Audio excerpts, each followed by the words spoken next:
भाभी नहीं, मैं आपके साथ हट करवा देती हूँ। अरे सवेरा, तुम्हारी नई नई शादी हुई है, लोग क्या कहेंगे कि नई नवेली दुल्हन को आते ही ज्वाली पकड़ा दिया। चले माना कि घर की परी बहू आप हैं, पर इसका हरगिज से मतलब नहीं है कि आप पूरे घर का काम अकेली करें। अभी मैं लगाती हूँ, आप टेस्ट करें। अरे रहने दो, छोड़ो, मैं लगाती। बेटा तुसी की गल्लां मारदे पे जे और किचन च भांडे वेखे किने पे काम सिखा बंदा छेती भांडे धो लेंदा। अरे अब्बू जी, आप फिक्र मत करे, मैं आइंदा से ध्यान रखूंगी। ठीक है बेटा।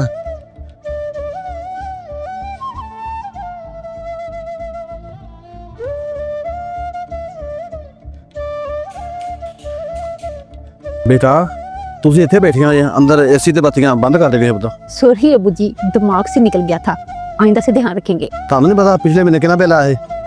तुसी दोवें ना ध्यान रखा करो। चलो उठो अंदर सफाई करो जाके। भाभी ये रात की रोटियां पड़ी हुई हैं, इनको फेंक दूं? हाँ वो बेटा रोटियां उन्हें को पकाया करो जिन्हें खा लेना पता, फालतू ना बनाया करो, बाद च शाम रोटी सुटनियां पैंदियां। लेकिन अबू जी वो सॉरी अब्बू जी, वो अदनान की रोटी सुबह बच गई थी, उसी ने नहीं खाई, आइंदा ध्यान रखेंगे, ठीक है? ठीक है अगर ध्यान रखना।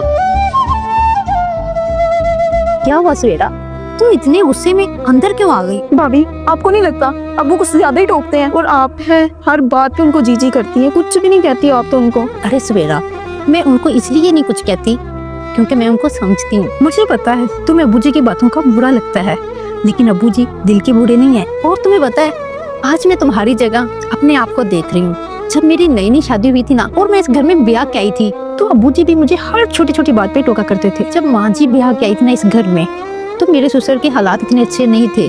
फिर माँ जी ने ससुर के साथ मिलके बहुत मेहनत की, और अगर अब हमें इस घर में हर चीज की फैसिलिटी है तो हमें हमारी सास और ससुर की वजह से है। अगर अब्बू जी अब हमें डांटते हैं ना, तो इसके पीछे भी उनकी मेहनत है कि उन्होंने बहुत मेहनत की है और ये घर बनाया है। घर में छोटी छोटी चीजें हमें दी है कि उन्होंने ये घर बनाया, घर में हर चीज की फैसिलिटी दी हमें। और अगर कोई भी चीज हम खराब करें तो उनको दुख तो होता है ना।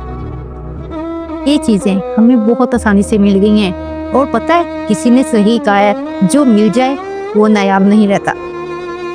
और अगर अब्बू हमें रोकते हैं टोकते हैं तो सिर्फ इसलिए कि उनको इन चीजों की कदर है। अब तुम खुद ही सोचो कि अगर तुम अपने मैके होती तो ये एसी लाइट्स ऐसे चलता छोड़ देती, तो क्या तुम्हारे बाबा तुम्हें गुस्सा नहीं होते कि बिल बहुत आएगा? तो क्या तुम अपने बाप की बात का भी गुस्सा करते? और सवेरा, अब्बू जी हमें बहू नहीं बेटी समझ के समझाते हैं। हमें भी चाहिए कि हम उनको अपना ससुर नहीं अपना बाप समझे। हाँ जी, तो वीडियो आपने देखी, कैसी लगी? हम अपने बाप की तो तलखी बर्दाश्त कर लेती हैं, लेकिन अपनी ससुर की नहीं। और कौन सी बहू अपने ससुर की नोका टोकी से तंग है?